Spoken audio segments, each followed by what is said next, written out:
Hello, and welcome to the Sleep Haunt. If you're new here, please subscribe and like the video to support the channel. You can also support us by sending a super thanks on this video. Your support truly helps the channel grow. Now, relax and enjoy the story. Story number 1. The highway had a way of swallowing time whole. Out here, in the empty hours after midnight, the world outside the windshield felt less like a real place and more like a long, repeating dream, one that hummed beneath the tires and whispered in the steady thrum of diesel. Elias had been driving this route for years, threading his rig along the same two-lane ribbon through low mountains and forgotten towns. He knew the landmarks by feel: the leaning billboard with half its paint peeled away, the rusted water tower that appeared like a ghost above the trees, the curve in the road where the guardrail bowed inward from some ancient accident. He knew when to expect them, the way a commuter might know the sequence of streetlights on their way home. But tonight, the familiar had been gently pushed aside. The fog began as a low, milky smear along the ditches, easy to ignore. Elias watched as it gathered in shallow swells, pooling like spilled milk in the dips of the landscape. The clock on the dash glowed too, 17 a.m., and the radio murmured a faint, crackling song from some distant station that never quite came in clear. He took a sip from his travel mug, lukewarm coffee a little bitter, and adjusted himself in the seat. The cab smelled faintly of old paper, engine heat, and the lemon cleaner he used on the dashboard. His small world was warm, softly lit in amber from the overhead console. Outside, the world was turning to silver. In the space of 10 miles, the fog deepened from a vague presence to a soft, complete enclosure. It thickened without drama, just grew denser, until the high beams did little more than illuminate a wall of gentle, drifting white. The road's yellow centerline became a floating ribbon that faded into nothing a few yards ahead. Sound changed, too. The engine's steady rumble felt muffled, as if the fog were not just air but a heavy blanket, absorbing all the edges of noise, leaving only a muted, cottony hush. Elias slowed instinctively, his hands easy but firm on the wheel. There was comfort in the routine of it, checking his mirrors, scanning the roadside, easing off the throttle by degrees. His trailer followed obediently, unseen but deeply felt, 20-odd tons of patience rolling behind him. He knew this stretch, or he should have. A green mile marker slid past on the right, 142. He logged it unconsciously in that quiet way experienced drivers do. 13 more miles to the state line, then a truck stop with decent coffee and a parking lot wide enough to stretch his legs without feeling penned in. That was the plan. Simple, predictable. Another mile marker floated out of the fog a minute later, 142. Elias' brow folded, more in mild curiosity than alarm. He checked the clock again. 2:23 a.m. The road here curved gently left, then right, a slow slalom between stands of pine. Maybe he'd misread the sign. Maybe it had been 143 and his eyes, tired and dry, had filled in the wrong number. He drove on. The fog pressed closer, soft as breath against glass. The world beyond the beams was a faint suggestion, darker shapes of trees on either side, no stars, no moon, the sky invisible behind the luminous pall. The road remained smooth, familiar. The white stripes at the edge came and went in hypnotic intervals. Another green sign emerged from the silence, its reflective paint glowing, numbers clear and certain. 142. This time he saw it, no mistake. The number was steady, unhurried, as if it had been waiting. Elias let out a slow breath, a tiny huff of amusement threading through it. The highway department, he thought, put up 2 of the same sign by accident. It had happened before, here and there. Small quirks in the map of a long life on the road. No reason for his heartbeat to pick up, but it did just a little, a subtle drumming beneath his ribs. He lowered the radio volume until it was barely a whisper, as if he were making space for some other sound that might want to be heard. Fog curled thicker around the windshield, moving in lazy eddies. His headlights seemed to shrink, defeated, illuminating only a narrow tunnel of pale, floating particles. The world was reduced to a few car lengths of awareness. The shining lane lines, the hum of the engine, the ticking of the turn signal as he nudged slightly left to avoid a dark smear on the shoulder. The clock on the dash, 2:23 a.m. He glanced at it again a mile later, 2:23 a.m. Another green sliver surfaced ahead. He watched it come into view, felt each second stretch as the truck approached. 142. Something inside him tightened, not in panic, but in a focused, deliberate way. The kind of tightening that happens when a seasoned driver feels black ice before seeing it, or senses a tire going soft from a slight change in vibration. There were no turnoffs along this section. No exits, no intersecting roads, just the two-lane highway passing through miles of state land. He knew that as surely as he knew his own name. This road was a straight commitment. Once you were on it, you rode it out. He eased his foot off the accelerator and let the rig settle into a slower glide. The engine note dropped by a fraction, a deeper hum threading through the cab. His fingers adjusted their grip on the wheel, still loose, still calm, but more intentional. The fog thickened yet again. It didn't roll or swirl now. It sat, heavy and steady, a white silence broken only by the gentle sweep of wipers clearing the moisture that collected on the glass. The sound of rubber on asphalt softened until it felt as if the truck were floating more than rolling, suspended in its own small bubble of light and machinery. The mile marker appeared like a familiar face in a crowd. 142. Elias did not speak aloud, but a quiet thought formed with crystal clarity. That's 4. The clock on the dash blinked steadily.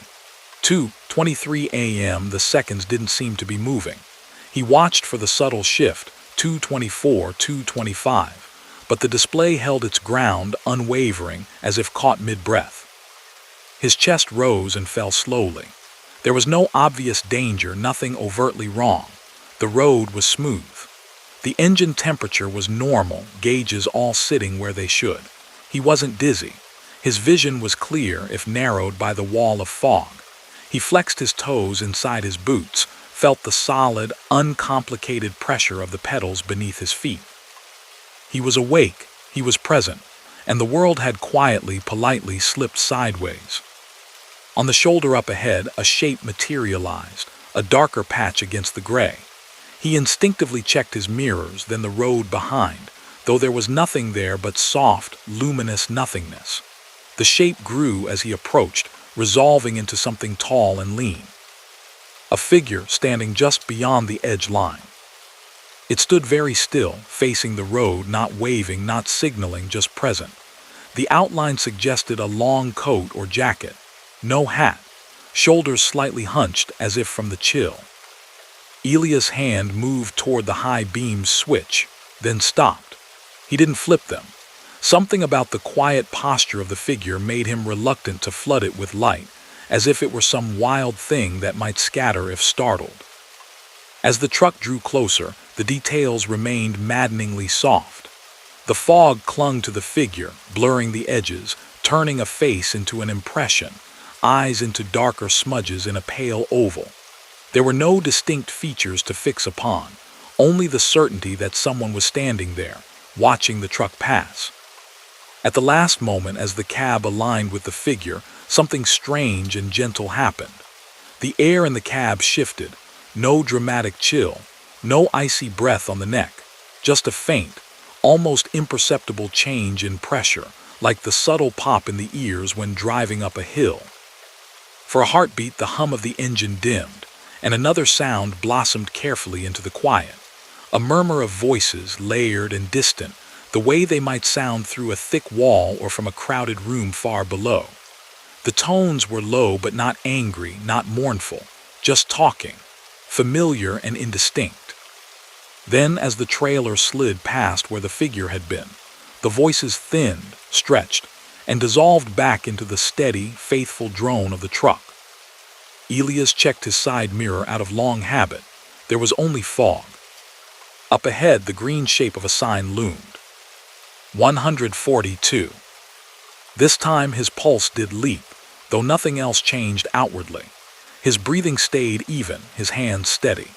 In the soft, enclosed glow of the cab, surrounded by the gentle ticking of the dashboard clock that did not seem to move, he made a decision with the same calm care that governed every choice on the road. He would keep driving. The fog, it seemed, wanted him to go on. As mile after mile unfolded in that white cocoon, more figures came and went at the road's edge. Some were barely their impressions, a suggestion of a person with their back turned, hands in pockets, head bowed as if listening. Others appeared seated on invisible benches or perched on unseen guardrails, their shapes vague but unhurried. None flagged him down. None stepped into his path. They simply existed in the fog, observing without demand, as familiar and out of place as furniture in a dream. Each time the truck passed one, that same subtle shift in air pressure brushed the cab, and those layered, muffled voices would rise gently, as if the cab were passing through the outskirts of an invisible gathering. Words never made it through, only the cadence, up and down, a calm, conversational music that soothed as much as it unsettled. And always the mile markers, 142, gliding from the mist again and again, each one identical, each one as calmly inevitable as the next breath. Yet slowly, almost shyly, change began to creep back into the world. The fog lightened by imperceptible degrees, the white deepening to a faint gray. The headlights began to reach a little farther. The figures thinned, appearing less often, until there were none at all, just the suggestion that they had been there as long as the fog had lasted and had receded with it, whatever they had needed from his passing now quietly satisfied. The clock blinked 2:24 a.m. Up ahead, a sign emerged that was not green but blue, the color blossoming like a miracle in the thinning mist. A rest area announcement, promising bathrooms, vending machines, a small slice of fluorescent, tiled normalcy 2 miles ahead. The next mile marker that followed bore a different number. 143. Elias let a breath ease out of him and only then realized he'd been holding it just a little. His shoulders dropped by a fraction.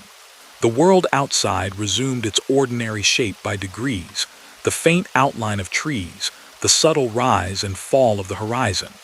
The fog thinned further, trailing behind him, content to watch him go. He took the rest area exit. Gravel crackled under his tires as he rolled into the quiet, half-lit lot. A sodium vapor light hummed overhead, casting its pale orange halo over painted lines and empty spaces. He parked between 2 faded stripes, set the brake, and sat for a moment in the soft ticking silence of a cooling engine.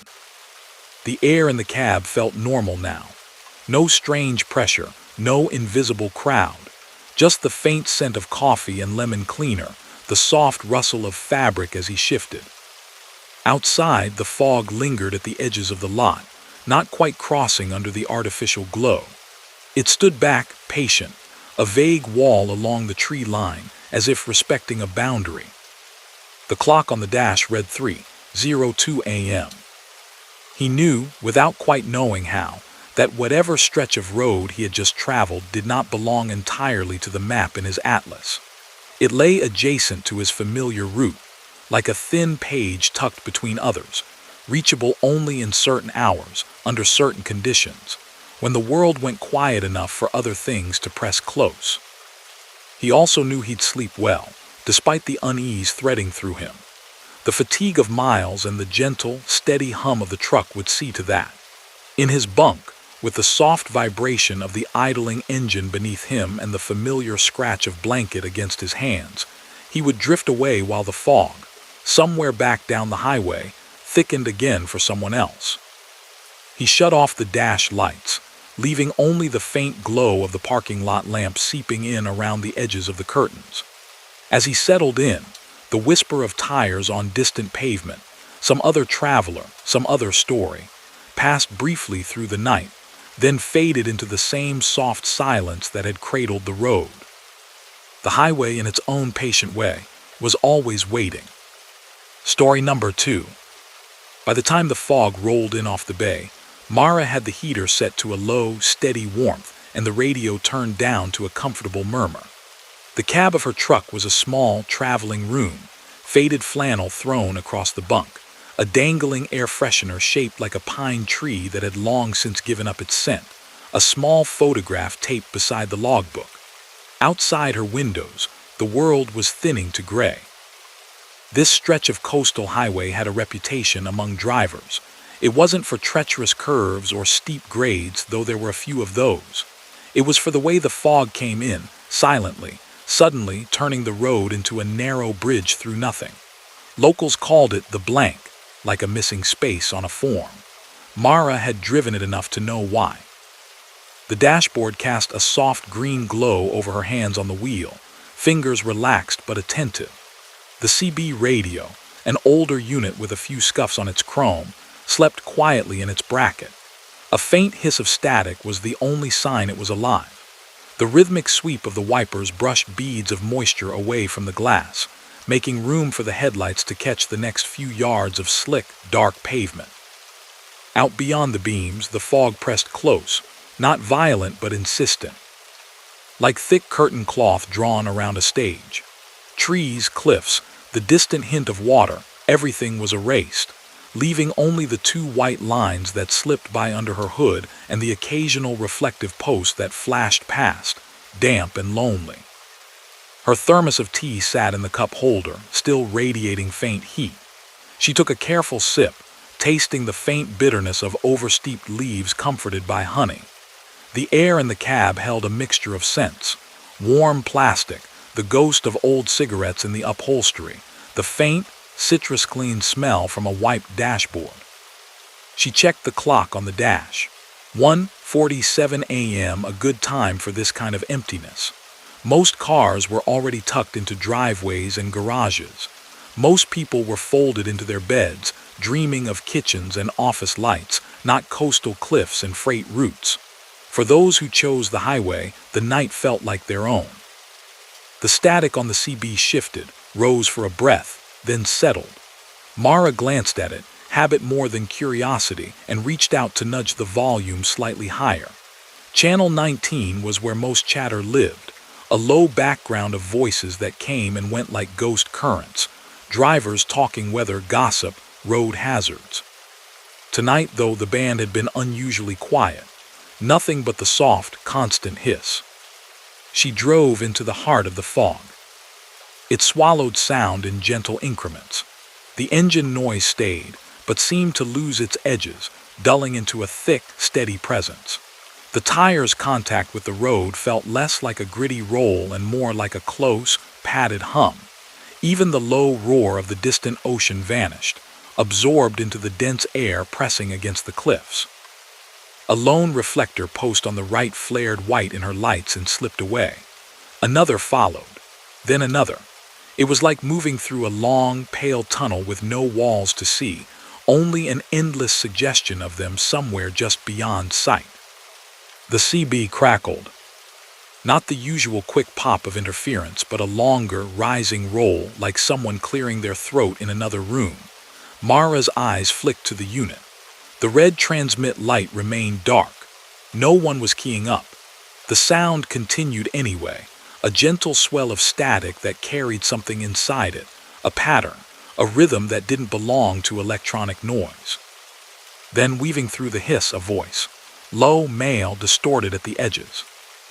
Breaker 19, any unit eastbound, you copy. The voice was dampened, as if coming through an extra layer of distance. Mara's hand hovered over the mic. Her thumb grazed the button, then settled away. There had been no voices for over an hour. Now someone else was in the blank. She listened. Eastbound, mile 63, you're gonna wanna slow it down. Heavy pileup ahead, you hear me, driver. Take it down, take it down. The words came in fragments, threading in and out of static, but clear enough. Pileup, ahead. Mara glanced instinctively at the next mile marker as it slid out of the fog. 59. Her brow knit. The highway here was mostly mine, hers alone for the night. She had seen one pair of headlights in the last 20 minutes, receding behind her like a distant star. No sudden glow ahead. No flashing lights, no sign of brake lamps. The voice came again, a little louder, riding the static like a wave. "Eastbound reefer, dark blue cab, you with me? You're common up fast, I can see your marker lights. Gotta slow it down for me, sweetheart. Fog's thick. Nobody's seeing nothing out here." Reefer, blue cab, marker lights. She looked out over her own hood at the faint glimmering row of orange along the top of her trailer, softly haloed by the fog. It was a refrigerated rig, painted deep navy blue that looked almost black at night. She lifted the mic, thumb hovering. Her name, her handle, stuck for a moment on the back of her tongue. There was a small, careful tick of unease in her chest, like a metronome starting. "Eastbound at 61 now," the voice said. "You're almost on top of it, take her down easy. No sense rushing where they're going." Mara's foot eased off the accelerator without her having to think about it. The speedometer's needle began to soften lower, the engine note dropping. A question moved through her like a slow tide. A pileup, but no flares, no glow of emergency vehicles seeping through the fog. She pressed the mic. Eastbound here," she said, voice steady but quiet in the intimate space of the cab. "Blue reefer, copy. What you got up at 63? The pause that followed felt longer than it probably was. Static breathed softly in her ear, a gentle, oceanic shushing. Then the voice returned, threaded with something like relief. "There you are. Good girl, keep her easy now. We got a jackknife that turned into a mess. 2 four-wheelers in the median. One took the rail. Don't want to add you to the count." He sounded close and far at once. His laughter, when it came, a short, rueful sound, crackled like it had passed through a tunnel. Mara's hand tightened slightly on the wheel. The clock read 1:58. Her lights knifed into the dense gray ahead, finding only more road, more dissected fog. She gentled the rig down to 45. "Which lane's blocked?" she asked. "You got troopers out." Another small silence. The fog seemed to lean in, listening. Even the wipers timed themselves to the rhythm of waiting. "Nah," the voice said finally, stretched thin. "They're on their way, just came up on it myself. I'm back in traffic down for M. You're first in line, so you're gonna see it freshest. Don't let it spook you none." Freshest? The word snagged on something inside her. There was no hint of sirens in the distance, no poolsing blue or red.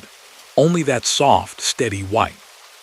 Her headlights swept across a sign, 60.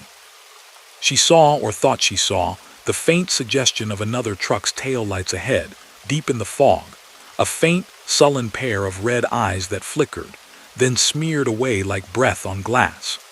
The engine under her seat continued its unbothered vibration, loyal and unknowing. "Appreciate the heads up," Mara said, the words wrapped in the ritual politeness of the road. "You got a handle, driver." For the first time, the voice hesitated as if surprised by the question. "Yeah," it said slowly. "Yeah, they call me Harbor Ghost. Used to anyway. You're common up on 62 now. Ease it down a little more. Road's gonna tilt left. Don't hug that rail." The name brushed against a memory. Mara's mind flicked back to a bulletin board in a truck stop she'd visited a few years back. A faded printout under a thumbtack, edges curling. A memorial notice for a driver who'd gone over the cliff in bad fog, somewhere along the coast. Harbor Ghost, it had said under the photograph of a man with soft, amused eyes. Her gaze shifted to the dash. A small, folded scrap of paper was tucked into the corner of the windshield, an old directions printout. On the corner, someone had once scribbled in blue ink, "Watch the blank, Harbor Ghost Curve." She had never quite thought about it as more than a quirky name for a dangerous section. The next mile marker appeared. 63. Her hands grew, very still on the wheel. Up ahead, the fog deepened into a darker, wavering mass. The beams of her headlights splintered against something more substantial than air.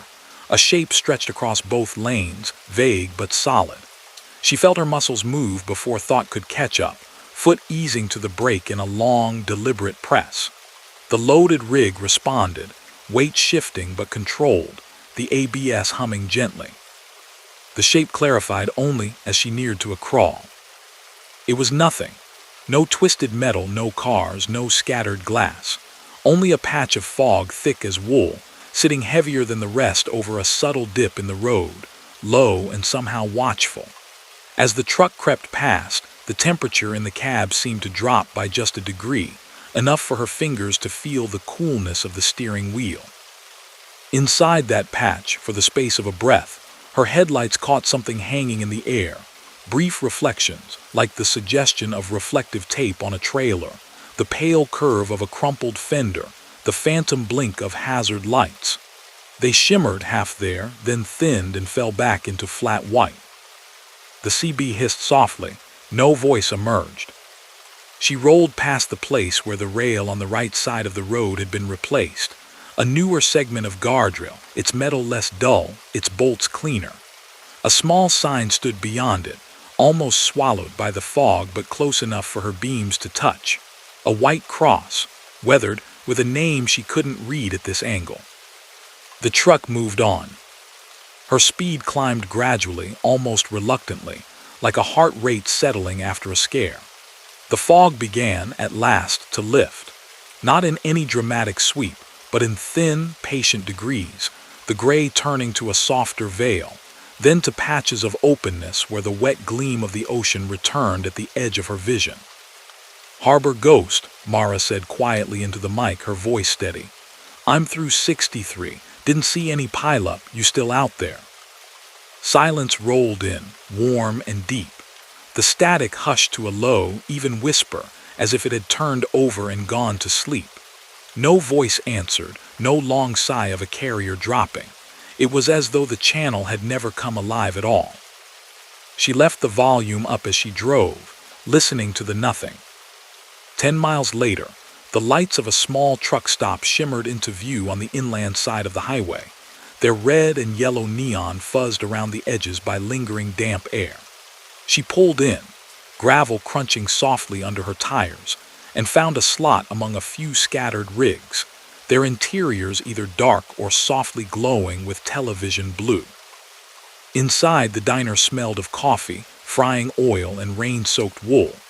A few booths were occupied by other drivers, their faces lined and tired, their conversations low. On the corkboard by the restroom door, a photograph was tacked up, a man in a ball cap leaning against a chrome bumper, one hand raised as if he'd just finished telling a story. Underneath, someone had written in thick marker, "In memory of Harbor Ghost, lost on the blank mile 63. Beside the photo, in a more recent hand, another driver had added, "Still helpin' us keep it slow." Mara stood there for a long moment, the hum of the vending machines and the rain tap of the coffee maker behind her folding around the site. The fog outside pressed a soft, familiar glow against the diner windows, like the breath of something patient, listening. Back in her truck, with the engine idling low and the bunk light casting a warm circle over her pillow, she left the CB on as she drifted toward sleep. The steady hiss became, in her drowsy mind, the sound of the ocean, of tires on distant asphalt, of voices talking low and careful somewhere just beyond what she could make out. If a faint, friendly murmur slipped through the static sometime in the small hours, it never quite woke her. The highway, wrapped again in fog, seemed content simply to watch over her until morning. Story number 3. The Ridge Road always felt a little apart from the world, even in daylight. It wound along the spine of the old mountains, two narrow lanes clinging to the slope, trees leaning close on one side and a steep drop fatting into valley on the other. Tonight, wrapped in fog, it felt like a road suspended in empty air. Clara had followed her GPS up here because the main interstate was choked with construction. The device had chirped confidently, "Faster route found," and she'd let it. She knew these hills in a general way, but not this particular ribbon of asphalt. The dashboard map showed a simple line curling through a large patch of green. No towns, no junctions, just her truck as a tiny arrow inching forward. Fog had come in as she climbed, at first a delicate gauze hovering between trees, then a denser veil that slipped silently across the pavement.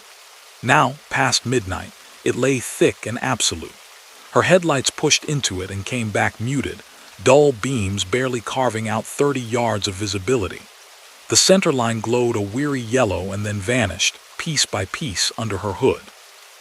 Inside the cab, life stayed small and familiar. The vents blew a steady stream of warm, dry air that gently rattled the wrappers tucked in the door pocket.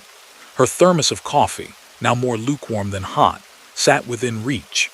A soft ping from the dash reminded her that the outside temperature hovered just above freezing, a pale number glowing in green, 34 degrees F. The road under her tires felt unusually smooth for such an isolated stretch, long, even concrete slabs with the subtle, rhythmic thump as each seam passed beneath the wheels.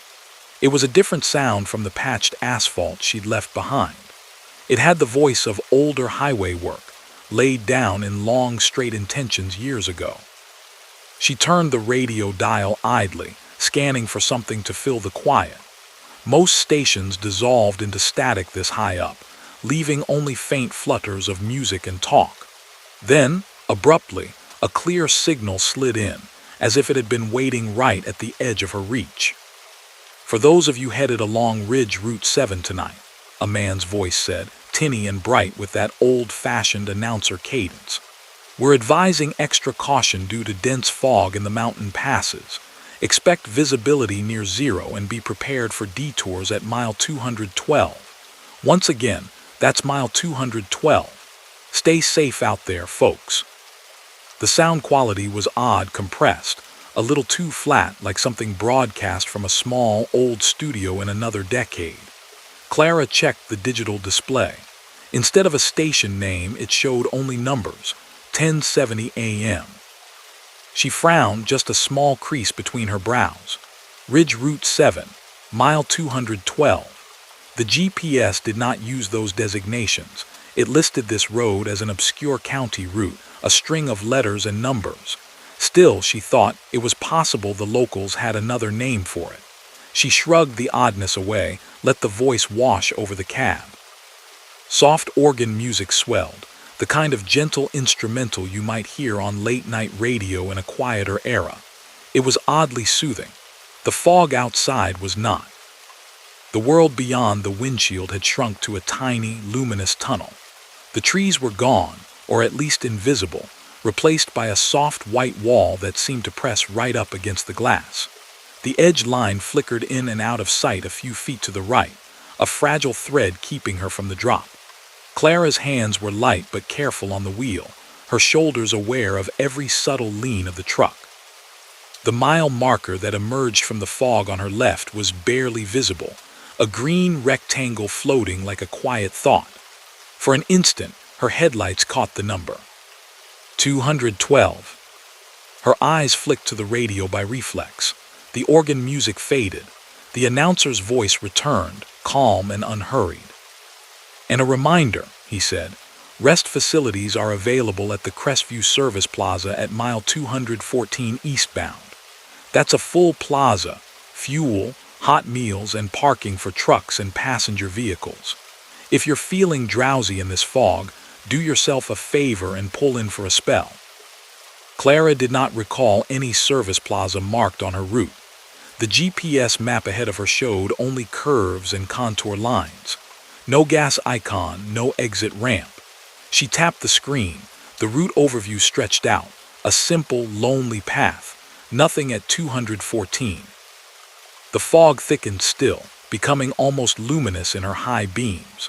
The world outside the cab had no texture now, no depth, just a pale, slow-moving mass. The only proof of forward motion was the soft, continuous hum of the engine, and the passing of that center line, yellow segments rising from the glow and slipping under the truck like quiet, obedient thoughts. The road began to straighten. The gentle side-to-side sway of curves settled into a long, level glide. Ahead, a faint amber smear grew in the fog, low and wide, like light diffused through frosted glass. She eased off the accelerator, not from fear, but from a kind of instinctive breath-holding. The smear resolved by degrees into several distinct pools of light, tall lamp poles, their halos blossoming in the fog, illuminating what looked very much like an exit ramp peeling off to the right. It had all the familiar signs: a blue food and fuel board half swallowed by mist, an overhead structure, the dark stretch of a wide lot beyond. Her GPS did not react. The arrow on the screen continued straight, ignoring the off-ramp entirely. Her fatigue, which she had kept politely at bay with coffee and habit, pressed in on her now. The idea of a hot drink in a warmed room, of stretching her legs, of sitting upright in a booth with tile underfoot and the low murmur of other people's voices, tugged at her. She flicked on her turn signal. The soft ticking filled the cab, metronomic and reassuring. The truck drifted gently into the ramp lane, tires rolling over the subtle vibration of rumble strips. The fog answered by glowing brighter, as if pleased. The Crestview Service Plaza emerged like a memory.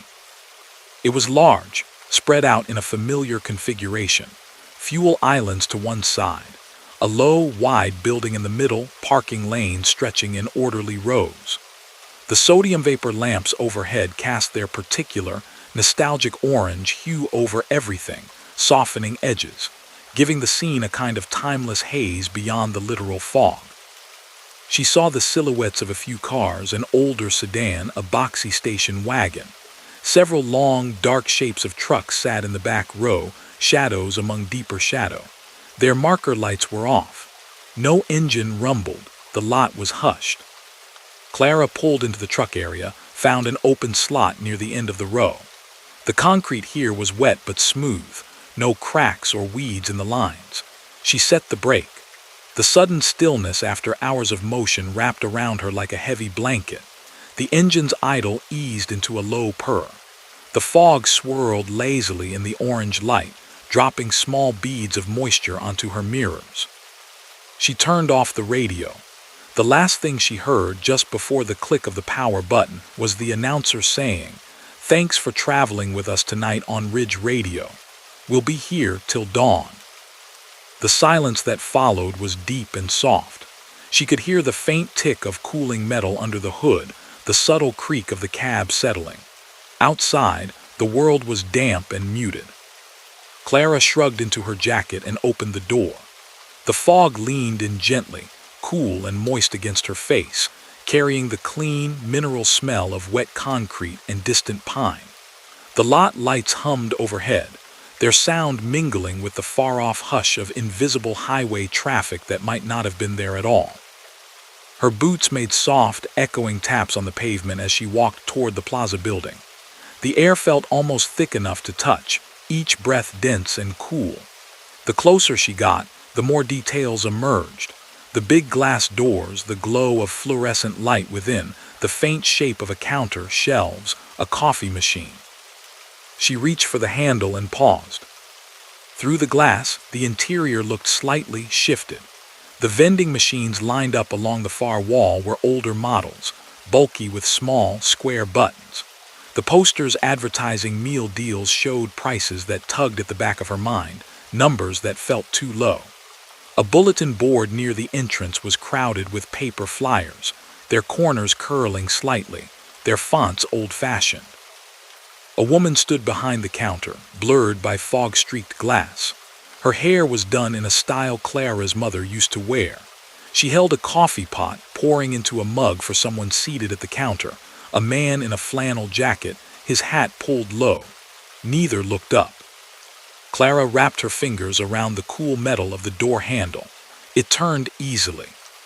She hesitated. There was no danger in what she saw, only a gentle wrongness like stepping into a photograph taken before she was born. The thought of hot coffee and human voices pulled at her, but something else, quiet and insistent, rose up too, a sense that she was observing rather than invited, that she was already warm enough in her own small, well-known, whirled back in the truck. She listened. No hum of refrigeration units reached her from inside, no clink of cutlery, no faint scrape of chair legs. Only the muffled, distant sound of what might have been a radio playing a soft, decade-old pop song somewhere above the ceiling. Her hand slipped from the handle. The fog beaded delicately on her eyelashes as she turned back toward her truck.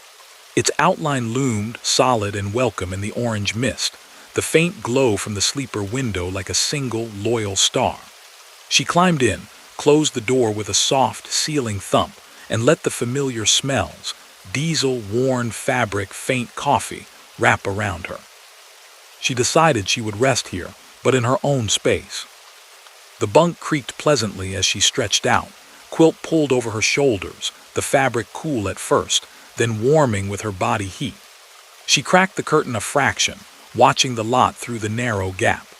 The plaza building remained where it was, just visible in the fog, its windows glowing, shapes moving gently inside like distant fish in a lit tank. At some point, without her noticing, sleep drifted in. Dreams came soft and indistinct, full of the dim orange of parking lot lamps and the low murmur of voices just behind walls. Once, half awake, she thought she heard the clink of a ceramic mug on a counter, followed by a woman's laugh, warm and small. When Clara finally surfaced, the cab was filled with thin, blue-gray light. Morning had come shyly, the fog thinning into wisps. The heater hummed. Her clock read 7:12 a.m. She rose, rubbed the sleep from her eyes, and pulled the curtain aside. The lot was empty. Not just of vehicles, though the cars and trucks she'd seen were all gone, but of everything. The tall lamps still stood, their bulbs now dull in the daylight. But where the plaza building had been was only a wide curve of cracked asphalt, edges softened by moss and low grass. An old, rectangular concrete foundation jutted from the earth, its surface dark with mildew, small plants sprouting from the seams. A weather-beaten signpost leaned nearby, its metal face long since stripped of paint. Only the faint ghost of letters remained, illegible. Her GPS showed no service plaza at her location, just the pale, unadorned line of the ridge road. Clara sat for a while, engine idling low, watching the last tendrils of fog lift from the valley below. The ridge ran out toward the horizon, quiet and ordinary in the new light, trees and rock and a simple highway laid down years ago. Later that afternoon, at a busy truck stop far down the line where the air smelled of hot food and diesel, she mentioned the strange, empty foundation to a gray-haired driver nursing his coffee. "Crestview," he said, brows rising. "That old place burned down when I was young. Back in the 70s, I think. They never rebuilt. Fog up there gets real strange. Some folks say if you're tired enough and the mist's just right, you can still find a cup of coffee waiting." He smiled then, a tired, fond expression. "Nothing bad ever happens, far as I've heard. You just get a reminder to stop, shut it down, rest your head. Road looks different after." That night, as she steered into another bank of soft, enclosing fog somewhere miles away, she turned the radio dial down to the lower end of the AM band.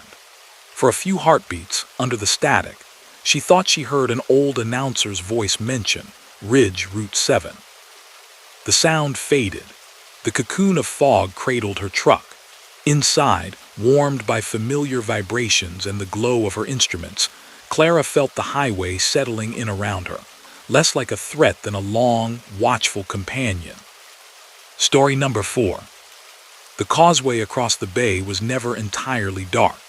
Even with half its lamps on the blink and the far shore lost to weather, there was always some kind of glow, reflected city light from miles away, the soft smear of stars, the deep, patient shimmer of water beneath. But on certain nights, when the fog came in low and thick, it felt less like a bridge and more like a thread pulled tight over nothing at all. Rowan hit the approach a little after 3 in the morning. The clock on his dash glowed 3:07 a.m., the digits steady, casting a faint green on the plastic around them. He'd been on the road for hours, the easy flatlands behind him, The long line of taillights of the last town dwindled. The cab of his truck was warm, softly lit, smelling faintly of coffee, engine heat, and the lemon-scented wipes he used on the steering wheel. Ahead, the world was turning to milk. Fog lay over the bay in thick, wrinkled folds, rolling slowly in from the unseen water. The first tendrils met the truck at the base of the bridge, brushing against the headlights like hesitant fingers, then thickened, gathered, and finally swallowed everything. Within minutes, Rowan was driving into a pale, suspended emptiness. He flicked on his fog lights, then turned the headlights from high to low. High beams only bounced back in this kind of mess, a wall of white blindness. Low beams cut a soft, short tunnel, a modest cone of visibility that showed him the gray ribbon of road stretching out, then vanishing after a few truck lengths. The bridge rails on either side were a suggestion, nothing more. Darker lines at the edges of his vision that sometimes sharpened as the fog thinned for a moment, only to blur again. Beyond them, nowhere. No hint of water, no reflection of moon or star, just a blank, soundless vastness. He could smell the bay, though. The damp, cold air that seeped in through the vents carried salt and metal, the faint odor of seaweed and far-off oil. It changed the way his breath felt in his chest, made the truck's warm interior feel like a separate world floating on a quiet, unseen sea. He checked his mirrors. They showed him nothing but his own marker lights dissolving into white. No headlights behind him. No red points ahead. He was alone out here, or felt like it. The engine's steady hum, a deep and familiar comfort, sounded different inside the fog. The usual resonance, the faint echo from open air and distant structures, had been absorbed. Instead, the noise sat close to him, wrapped around the cab like a low, constant purr. The thrum of tires on concrete expansion joints came at regular, breathable intervals. Thump, thump, thump, thump, like a slow, steady heartbeat. Rowan's fingers flexed on the wheel. He wasn't anxious, not exactly. He'd driven through fog before, through blizzards, through desert darkness so deep it felt like the edge of space. But there was something about a bridge vanishing into gray that encouraged a particular, focused quiet inside the mind. Thoughts narrowed, attention sharpened, every sense leaned a little closer. He reached over and turned down the radio. The music had been low already, some soft classic rock murmuring along the background. Now he dialed it back to almost nothing, leaving only a faint trace of melody. The cab settled deeper into its own breathing silence. Somewhere beneath, hidden entirely by fog, a foghorn sounded. It was distant but low and clear, a long, sonorous note that rose from the invisible water below and traveled up through the concrete bones of the bridge. Rowan felt it more in his chest and seat than in his ears, a vibration that joined the hum of the truck and folded into it, subtle and constant. He checked the first of the bridge's mile markers as it slid by on the right, a small green sign with white numbers, muted by the mist. He had 10 miles or so of causeway ahead. On a clear night, he'd watch the lights of boats, the far-off glow of shoreline houses, the shimmer of the city off to the side. Tonight, he had only the narrow certainty of the lane in front of him. Another foghorn sounded, a slightly different pitch closer. It layered over the first, the tones touching and then separate again, like voices in a choir. He nudged the CB radio volume up out of habit, listening for any chatter. The speaker answered with a soft, even hiss. No one spoke. No one called out mile markers or lane closures or jokes to stay awake. The channel felt emptier than usual, as if the fog had spilled into those invisible waves too and cushioned them. The next mile marker emerged and passed, 4. As the sign slipped away, something changed in the soundscape around him. At first, he thought it was his imagination, the way exhaustion sometimes braided faint illusions into the real world. But the more he listened, the clearer it became. Under the static of the CB, buried very low, there was a pattern, a rhythmic crackle, rising and falling in a way that didn't belong to random interference. It had the shape of speech, of words mumbled through a wall. Rowan leaned slightly toward the speaker, eyes still firmly on the road. The foghorn below issued another mournful call, its vibration curling through the cab. The CB hissed, then caught a fleeting shape of sound. Southbound, 20 knots, visibility 0. The words were faint, clipped, and full of unfamiliar context, like the edge of a conversation in a language he almost knew. Not trucker talk, more formal, measured. Bearing lights off the bow, lost. Rowan's hand hovered near the CB mic, though he knew instinctively that whatever he was hearing wasn't waiting for a response from him. The voice, not quite male or female, distorted by static and distance, continued in low, intermittent bursts, overlapping with the steady horn from below. Advise alter course. Course knots bow ship talk. He adjusted the tuning slightly, but the signal evaporated, dissolving back into a gentle rush of nothing. When he set the dial back, it didn't return. The silence in the cab grew deeper, as though even sound had leaned over the rails and looked down into the unseen water. The fog thickened. It swelled like breath on glass, soft and close. The front of the truck became a blunt, bright shape. Even the hood ornament disappeared at times. The headlights painted the air in front of him as a pale, moving wall. The sensation of motion shifted, from watching the world approach to feeling the world get pulled slowly, steadily past him, one careful yard at a time. He eased off the accelerator a fraction, letting the speed drop. There was no rush that could justify losing the line right here, losing the delicate thread that led to solid ground on the other side. The truck responded with obedient calm, the engine tone lowering by a gentle degree. Far ahead, or perhaps not far at all, something glowed through the fog. Rowan's first impression was that it was another vehicle's taillights. 2 points of dull red, blurred and soft, hovering at a consistent height above the road. They floated in his lane, faint but sure, like embers nestled in cotton. He felt a quiet, practical relief. Another truck, maybe, moving ahead at a good, cautious speed. He could settle in behind, use their presence as a reference. There was comfort in another set of tires feeling out the road. He kept his distance, maintaining the same speed, watching the twin lights guide him forward. They never seemed to grow closer or farther, only hanging there, patient. Always at just the right separation to be reassuring. The mile marker 5. The bay below answered with another longhorn note, vibrating through concrete and steel. Its pitch rose, then fell, then rose again in a wavering pattern that brushed against memory, as if echoing some lost distress call. Once, as the fog thinned a fraction, Rowan thought he saw the faint outline of the vehicle attached to those hazy taillights, a long, indistinct rectangle like a box trailer.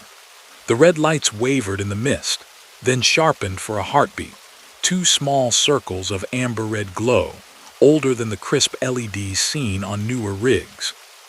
He blinked. For a moment, he had the odd impression that the truck ahead of him was not on the pavement but slightly above it, just an inch or two, like a reflection misaligned with its source.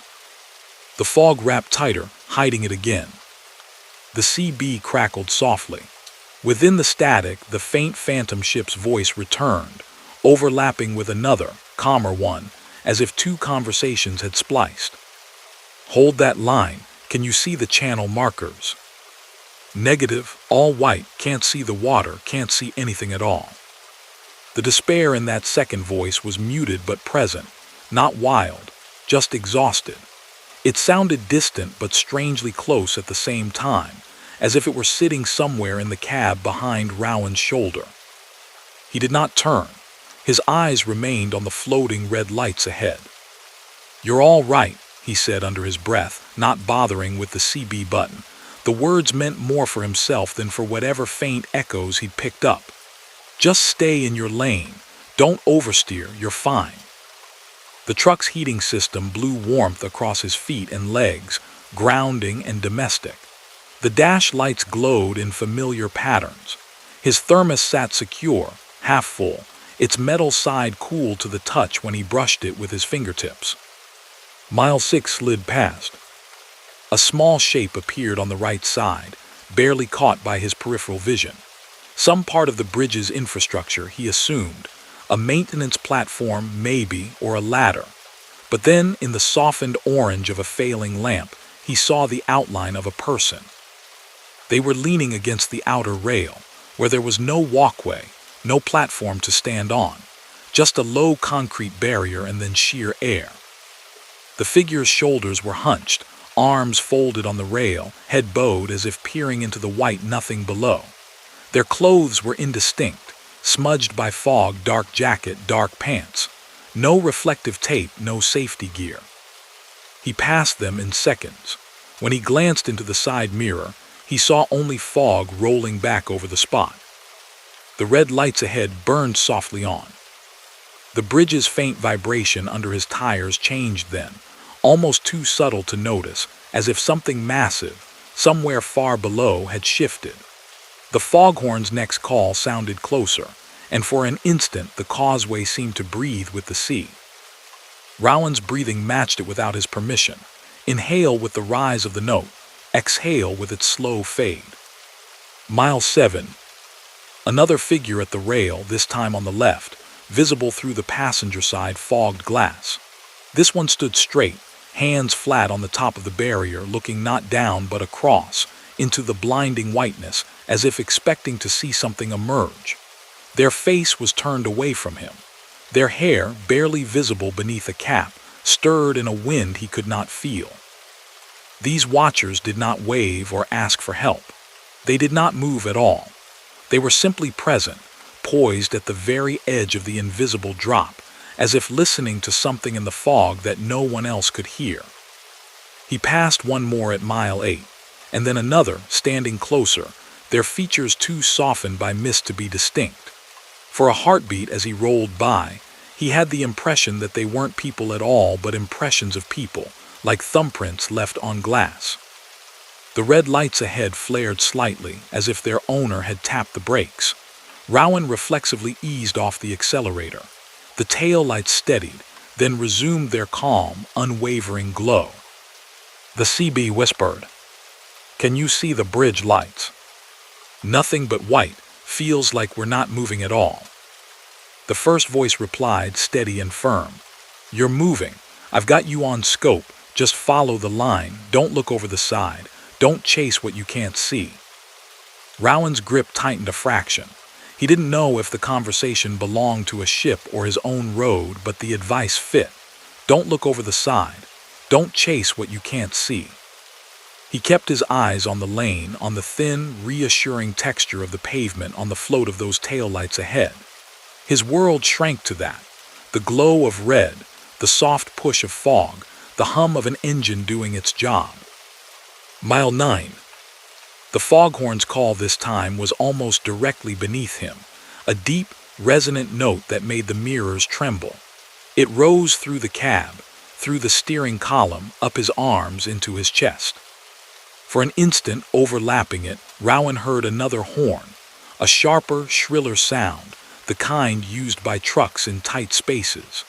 It cut across the low maritime moan and then thinned, disappearing like breath on a cold day. Up ahead, the red taillights bloomed brighter, then softened. They were very close now, closer than he wanted. He tapped his own brake, watched the speedometer dip. The truck answered obediently. The fog bowed just for a moment. It thinned. He could see the truck ahead now. An older model tractor, its paint color indeterminate in the mist, hauling a 40-foot box trailer with a faded logo he didn't recognize. The rear doors were splashed with grime in old, dried patterns.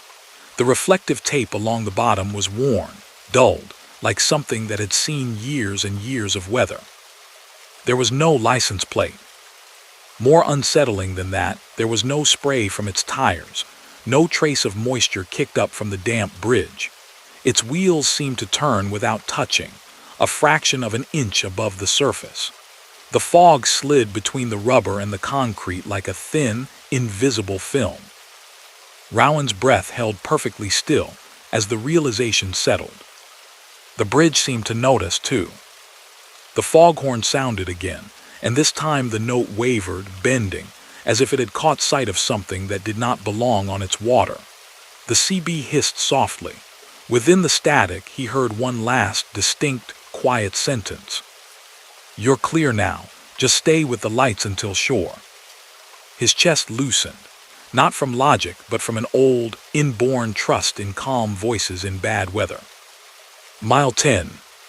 The truck ahead began to fade. The taillights grew more diffuse, blurring at the edges, then shrinking, not because it sped up, but as if it were receding into a place slightly out of alignment. The outline of the trailer lost its lines, turning ghost-soft. Through the wash of fog, the red points glowed one more time like floating embers, then went suddenly, completely dark. Rowan's headlights met only fog. In the same breath, the foghorn's deep cry shifted, echoing further away, the vibration duller. The air in the cab felt different, less close, less thick. The humidity eased. Ahead, the gray began to pale. The far shore was near. The shapes of street lamps grew out of nothing, then the suggestion of low buildings, then the dull, familiar green of roadside signs. The fog thinned to a light veil, then to stray wisps that broke apart in the truck's slipstream. The bay receded behind him, becoming a darker line under a paling sky. Rowan glanced in his mirrors. The causeway stretched back, quiet and unoccupied, the rails silhouetted against the last shreds of mist. No vehicles followed. No red lights approached. At the first pull-off on solid land, a small turnout with a modest overlook, he eased the truck onto the gravel and parked. The engine idled faithfully as he sat for a moment, feeling the slight tremor in his own muscles ease off. He stepped out. Morning was thinking about starting. The horizon wore a faint, bluish hint of lighter gray. A few stubborn patches of fog still clung to the low places over the water, moving with unhurried grace. The air smelled deeply of salt and wet rock, layered with the faint sweetness of distant marsh. Along the railing of the overlook, a cluster of small wooden crosses and metal plaques stood, some new, some worn almost smooth by years of weather. His eyes caught on one with a little truck carved into the wood, the letters barely legible. In memory of those lost in the fog. Someone had tucked a small, battery-operated candle against its base. Its artificial flame flickered weakly in the damp air. Rowan looked back toward the bridge. From this angle in this light it seemed perfectly ordinary. Concrete and steel stretched over water, dry and static. No sign of watchers at the rail. No floating lights. Back in the truck, as he pulled away again, the CB crackled once more. A fragment of sound slipped through, a tone like a ship's bell, chiming faintly through static. He drove on into the reappearing day, the memory of the unseen truck and its quiet guidance settling into him like a stone in deep water. The bridge receded in his mirrors, then vanished entirely behind trees, leaving only the ordinary highway and the long, patient miles ahead. Inside the cab, with the radio turned low and the heater a soft sigh at his feet, the world felt small and warm and steady. Outside, somewhere over the fog-prone bay, horns would sound again on another night. And perhaps a pair of old taillights would appear at the edge of someone else's vision, offering just enough light to follow. Story number 5. The valley settled into fog the way a blanket settles over a sleeping body, slowly, thoroughly, without hurry. By the time the clock on Dana's dash drifted past 1 in the morning, the world outside her windshield had become a soft, pale corridor with no ceiling, no walls, only a suggestion of distance. She was running the farm road instead of the interstate, an old habit when she was running late and wanted to avoid way stations and late-night lane closures. Out here, the highway shrank to 2 lanes, a straight black ribbon laid between orchards and fields, irrigation ditches running dark and silent along the sides. No overhead lights, no reflective green signs every mile. Just paint on asphalt, a faint white edge, a center line that came and went in short, bright dashes. The fog lay low, clinging to the ground, thick enough that the tops of the taller trees seemed to float in their own unseen world. Her low beams cut it in a narrow wedge, illuminating a swaying tunnel of silver. Above, the sky was invisible, stars and moon erased behind the luminous veil. The truck's cab felt like a well-lit bubble moving through cotton. Inside, everything was small and warm. The vents breathed out a steady, dry heat across her boots and legs. The faint smell of coffee seeped from the thermos in the cup holder, mixing with the familiar scents of worn fabric, plastics, and a hint of diesel. A soft, late-night country song drifted from the radio, low enough that it was more presence than sound. The road hummed beneath her tires, that particular muted vibration of good pavement recently resurfaced, smooth, even, with only the lightest thrum at the seams. Every so often, a subtle change under the wheels whispered of a patch or old crack, small signposts in the tactile map she held in her body. On the right, the first landmark slipped into the cone of light, a handmade fruit stand set back from the road, its roof a simple lean-to over a plywood counter. Someone had painted PEACHES and PLUMS in big, looping letters across the front. Tonight, it was dark, shuttered, a stack of empty crates piled neatly beside it. A tall eucalyptus tree rose behind, its feathery crown barely visible above the fog. A little farther on, another shape loomed, a broad, weather-beaten barn lying low in the field. One side of its roof had sagged in, creating a crooked tooth in its silhouette. The tin siding was mottled with rust in a pattern that made Dana think of old maps, continents faded on a globe. Then the billboard. It appeared like a ghost in the mist, a tall, rectangular frame with only half its poster intact. The remaining piece showed a smiling cartoon cow advertising ice cream, but the top right quarter was torn away, leaving the cow with a missing eye and a white, papery wound open to the fog. She noted them all in the quiet, unconscious way of experienced drivers, landmarks, little markers in the sameness of the night. The GPS on her dash showed her arrow cruising down a straight line of road, nothing but blue-gray around it. The clock glowed 1:26 a.m. The fog pressed thicker. It rose a little higher along the sides of the truck, sliding over the fenders and mirrors like cool breath. The edges of the road dissolved further. The orchards and fields disappeared entirely. Only the immediate strip of asphalt remained, a flat ribbon of black floating on white. Dana's hand stayed loose on the wheel, but every movement was deliberate. She let the truck's speed ease down to something more cautious, feeling the weight of the trailer behind her respond with slow, obedient shifts. The engine's low drone filled the cab like a soft, continuous chord. The radio song ended. Another began. A DJ's voice, drowsy and gentle, spoke briefly about requests for drivers out there in the fog. It could have been any night in her last 10 years on the road. The next landmark came sooner than she expected. PEACHES and PLUMS slid out of the fog on her right again, the same hand-painted letters, the same leaning roof, the pile of crates. The eucalyptus stood behind it, tall and perfectly alone, its trunk leaning just enough to be distinctive. For a moment she thought there must be two stands, two trees coincidentally similar. Then the sagging roof barn appeared, splayed low in the field with its familiar rust map stains. The ice cream billboard followed, the same cartoon cow missing the same quarter of its face. Dana's brow furrowed, a tiny movement. Her gaze flicked to the GPS. The arrow crawled forward on the straight road as if nothing unusual had happened. It had registered several miles since she'd last glanced. The digital readout for distance to next turn ticked down patiently. She told herself it was just the sameness of the valley farms. Fruit stands with painted signs, old barns, broken billboards. There were dozens of each out here, repeating themes in slightly different arrangements. Her mind, softened by fatigue and fog, was surely stitching them together. The dash clock slipped from 1:26 to 1:33. Time moved, measured and reasonable, so she drove on. The fog thickened further, if that was possible. The air in front of the truck became a luminous wall, catching every droplet in the beams and suspending it. Her world narrowed to fewer truck lengths.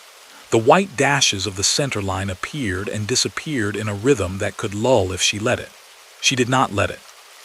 The song on the radio played through to its slow, melancholic end. Another came on, one she was sure she'd already heard tonight. A woman's voice singing about lost highways and porch lights left on, a soft guitar underneath. Something in the back of Dana's neck tightened in a familiar, careful way. The fruit stand emerged again. Same sign, same tilt of the letters, same dark crates, same single eucalyptus leaning behind it at that exact angle. The barn followed, its collapsed roof like a broken wing. The billboard's torn corner fluttered invisibly in the fog, its outline too precise to be mere coincidence.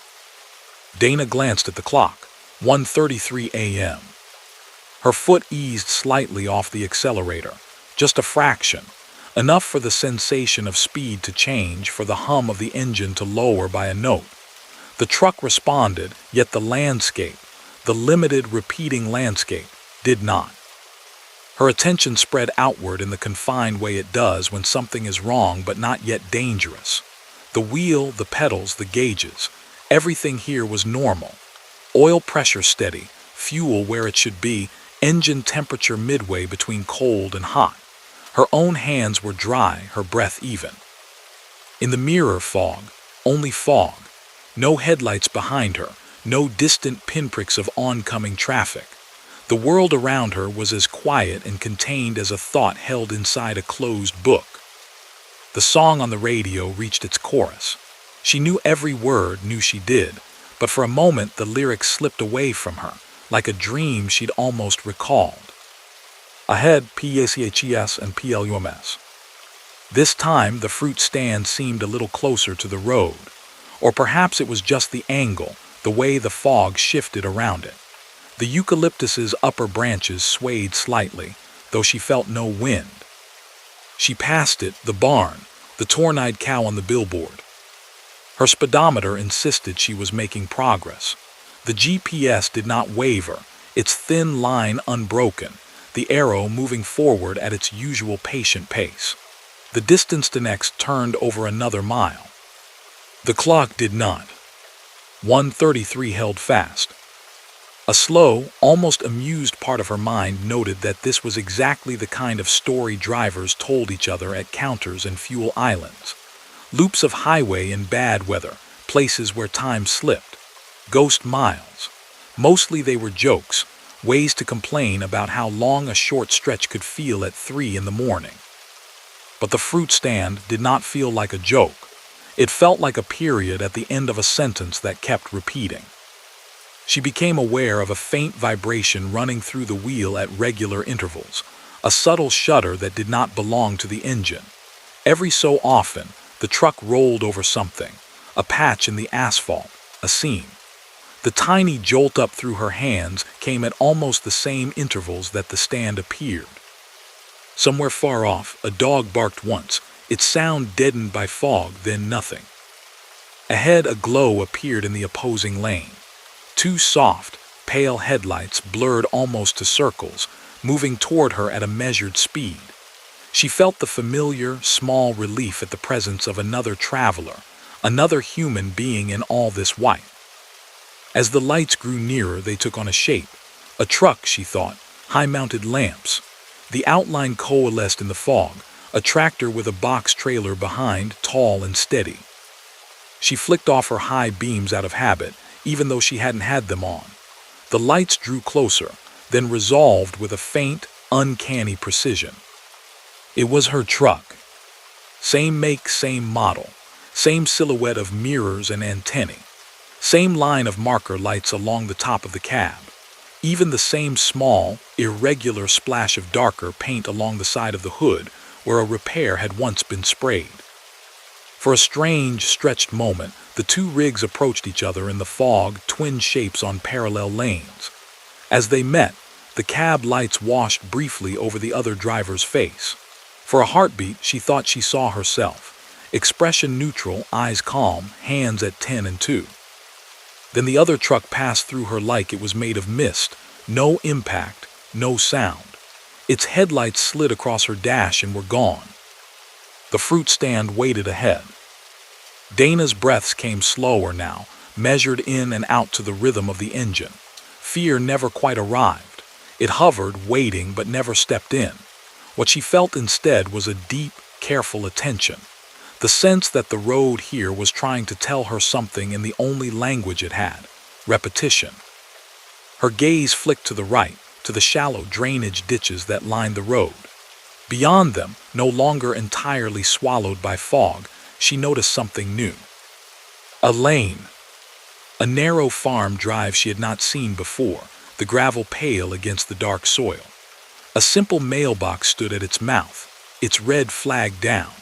Above it, hanging from a wooden arm, a small, tired porch light burned over nothing visible, its glass warm gold in all the white.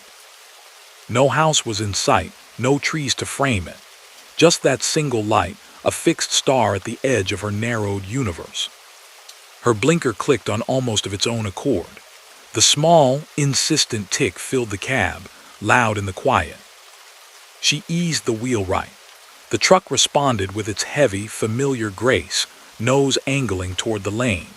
The front tires left the main road's smooth surface and found the crunch of gravel, the slight rumble different enough to jar her senses in a gentle, welcome way. The trailer followed, tracking faithfully behind. As the truck rolled into the farm drive, the fog shifted. It did not lift entirely, but it seemed to thin in a broad circle around her. Shapes emerged where there had been none: fenced fields, a low stand of orchard trees, the faint outline of a packing shed farther back, dark and closed. The porch light she'd seen hung over a small structure she'd missed, a humble one-room office or scale house. Its windows were dark. The light burned steady, humming faintly. She pulled up alongside the packing shed and stopped. The night settled around her in a new pattern. Fog, yes, but also the soft squeak of crickets somewhere close, the distant rush of a pump on a timer, the tiny metallic ticks of her engine cooling under the hood. She put the truck in neutral and set the brake. The engine's idle became a low, patient purr. For a long moment, she sat with her hands resting open on her thighs, listening. The radio station, left on but low, drifted through the chorus of another song. The DJ's voice came between tracks, mentioning a time, 2:19 a.m., and a weather advisory for dense fog along the valley floor. Dana's gaze went to the clock. 2:19 shone back at her in calm, green digits. She turned and looked into her side mirror. The road she had left, a narrow strip of black beyond the ditch, was dim, now just another quiet piece of highway in the distance. For a heartbeat, she thought she saw the glimmer of headlights passing by, the brief outline of a rig moving on into the white. Its silhouette looked like hers. Then the fog took it. She shut off the radio. The silence that followed was deep but not empty. The truck, her constant companion, filled it with its own breathing sounds. She reached for the bunk curtain, fingers brushing the soft fabric worn by years of use. The bunk light clicked on, casting a warm puddle of yellow over her blankets, her pillow, the small shelf with its book and folded sweatshirt. When she lay down, the mattress cupped her body in all the places it knew by now. The faint, steady vibration through the frame was as familiar to her as a heartbeat. Outside, the fog pressed gently against the windows like someone leaning in to listen, but did not intrude. In the morning, when she rolled back onto the road, the fruit stand wasn't there. She passed an intersection instead, a crossroad with a rusty stop sign leaning at an angle, the letters barely readable. A half-mile on, an entirely different barn, taller, unbroken, painted a fresh, hopeful red. The billboard advertising ice cream had a whole, bright-eyed cow. Later, at a big truck stop awash in daylight and diesel fumes, she mentioned the strange, looping valley road to an older driver over coffee. He nodded, slow and knowing. "Fog does that," he said. "Plays tricks. especially near that stretch. Years back, they had a bad pileup there in a whiteout. Bunch of folks just kept following the taillights in front of him, never questioning it. Took him forever to untangle. He stirred his coffee, the spoon clinking softly. Some say the road remembers, tries to keep you on the line when you ought to pull off. He shrugged, not quite dismissing it. That night, when the next bank of fog swallowed her rig somewhere hundreds of miles away, Dana listened more carefully to the pull of the lane beneath her and the small shifts in her own chest. And when the thin thread of unease plucked at her again, she didn't ignore it. She found a turnout, a rest area, a patch of gravel beneath a single security light, and let the truck come to a stop. The highway continued on without her, humming gently in the distance. In the soft, enclosed dark of her sleeper, wrapped in the familiar creaks and low engine lullaby, the miles she'd left unwound themselves quietly, content to go on looping out there without her for a while. Story number 6. By the time Miguel's rig reached the last long climb before the summit, the mountains had disappeared behind a curtain of cloud. What had started as a light mist at the base of the pass had gradually thickened, lifting and lowering in slow breaths, until the high country was wrapped in fog from shoulder to sky. The world outside his windshield had shrunk to the steady rhythm of lane lines, and the dim glow of reflective posts sliding past like metronome ticks. The engine pulled in a low, working gear, its deep hum vibrating up through the floor and into his feet. The temperature needle sat just shy of the middle, unbothered. His trailer was heavy tonight, pallets of paper rolls stacked tight, a good, solid load that pushed gently against the back of the cab as the grade bit in. The dash lights painted his knuckles in a soft amber as his fingers rested at 10 and 2, relaxed but ready. Outside, the fog pressed in close, beating on the mirrors and streaking in fine rivulets down the glass. It ate the sound of the world beyond the truck, muffling what little wind there was into a low, constant hush.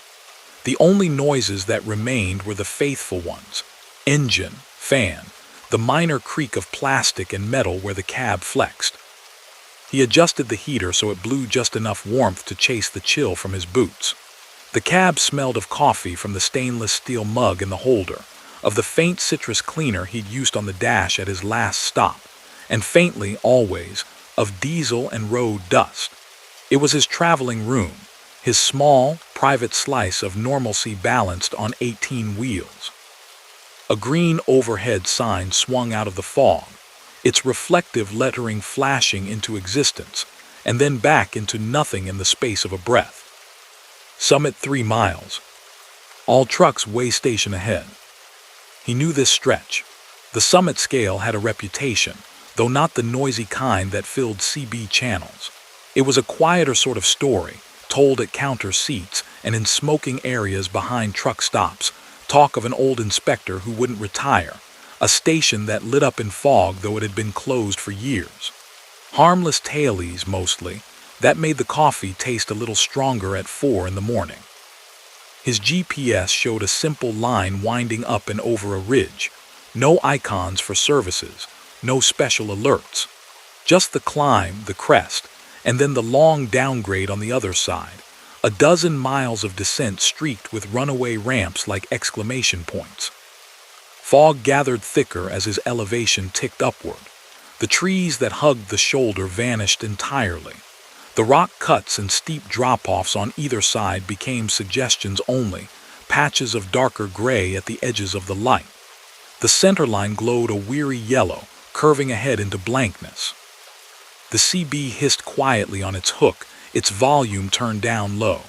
No one spoke. Somewhere far below, on the other side of the ridge, perhaps other drivers were chatting about weather and waypoints. Up here, it felt like another world. Another sign emerged, closer and lower this time, the mist swirling around its pole. Way station 1 mile. All trucks must enter when flashing. He looked for the lights that would tell him if it was open. Through the pale wall ahead, 2 shapes slowly took form. The tall posts on either side of the road at the station approach, each topped with a yellow beacon. They were dark at first, then, as he drew nearer, they flickered once, twice, then came to a steady, hazy spin. Their glow smeared through the fog, turning the air a honeyed gold. Open then. Miguel downshifted one more time, watching his speed settle. The truck vibrated in a different tone as the RPMs climbed, engine braking doing its quiet work. His hands moved on the wheel in small, practiced adjustments. The way station appeared out of the fog like an island. Sodium vapor lamps cast wide circles of amber above the pavement, their halos truncated by the mist. The scale house sat back from the lanes, a low, rectangular building with big, square windows and a flat roof bristling with antennas. A covered canopy stretched over the scale itself, steel beams disappearing upward into gray. The glass-fronted sign in front of the building glowed a soft, reassuring green. Open. He merged into the right lane, the white arrow on the pavement pointing him toward the scale. The usual blue and white signs lined the approach, their directives familiar. All trucks, 5 mph, single file, no passing. The fog smoothed their lettering to soft edges. As his front tires rolled onto the long metal plate of the scale, the truck's feel changed, just perceptibly under him. A slight, floating sensation, as if the rig were listening closely to the ground. He eased off the throttle until the speedometer crept down to walking pace. A speaker mounted on a post to his left crackled to life, its grill beaded with moisture. The voice that slid out was low and clear, with a hint of the tinny quality older intercoms gave everything. Ease her up, driver, you're good on the roll, little more, little there, hold it right there now. Miguel shifted into neutral, foot holding just enough brake to keep the truck from creeping. The air outside was so thick that he could barely see the front of his own hood. The voice came again, companionable. We've got you. Heavy, but you're legal. Paper rolls, huh? Got that right on the money. A brief pause. He could almost picture someone peering at a screen or dial. Go on and set your brakes, step on in. Need your John Hancock on the slip. It was unusual to be called inside. Most nights, if a scale wanted something, they'd ask for paperwork through the window. But the tone was unhurried, routine, the phrasing work-worn and familiar. Regulations were regulations. He set the brake. The soft hiss and clunk of the system engaged under his seat. The engine settled into idle. For a moment, he sat listening to its steady thrum, feeling the warmth it radiated. Outside, the fog curled under the edges of the canopy and wrapped around the building. The windows glowed a weak but welcoming yellow. Through them, he could see shapes, desks, shelves, the suggestion of filing cabinets blurred, as if underwater. Pulling on his jacket, he opened the door. The night air met him in a damp, chilled wave, cool enough that he immediately tucked his hands into his sleeves. The smell out here was different from the cabs, wet concrete, cold metal, a faint, sharp tang of ozone from the buzzing lights above. The fog touched his face in tiny, clinging droplets. His boots rang softly on the concrete of the scale platform, each step echoing dully in the enclosed, misty space. The speaker on the post crackled once more, as if someone had let go of a button on the other end. Inside, the scale house was warmer than the night by a few careful degrees. He stepped through the glass door, which opened with a slight resistance, as though the seal around it had settled over years. The smell hit him first: stale coffee, old paper, dust warmed by electronics. It was a scent he associated with older terminals and dispatch offices, a comforting kind of old. The room was lit by fluorescent tubes overhead, their light softened by age into a faint, humming buzz. An analog scale dial, big as a clock face, was mounted on the far wall behind a glass window, its needle resting just shy of a number he couldn't quite see from this angle. A heavy metal desk sat beneath it, its surface cluttered with clipboards, a green-shaded lamp, and a coffee mug bearing the chipped logo of some long-forgotten trucking company. A bulletin board hung to one side, crowded with notices and faded posters. One safety flyer depicted a cartoon driver checking his brakes, the colors bleached almost to pastel. The small print at the bottom read 1987. Behind the glass partition in the operator's booth, a man moved.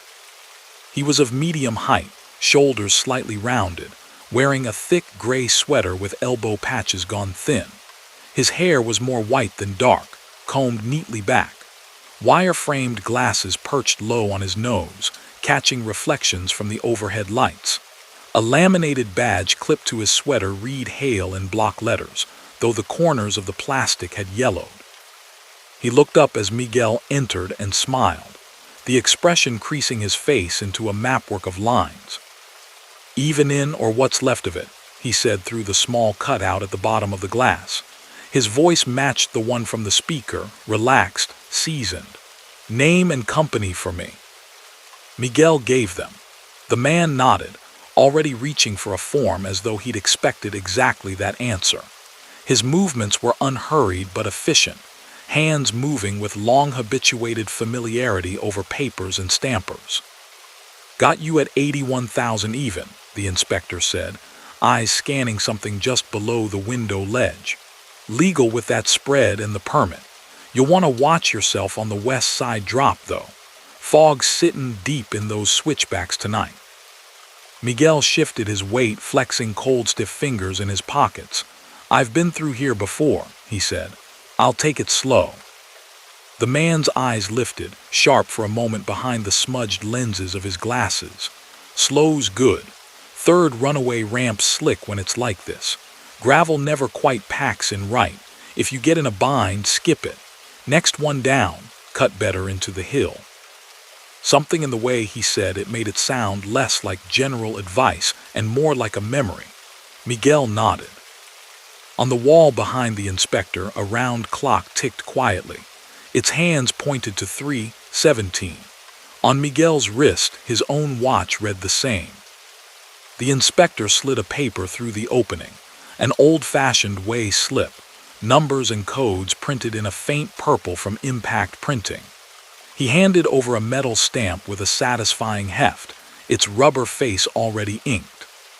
"Sign there, date it for me," he said, tapping a blank line.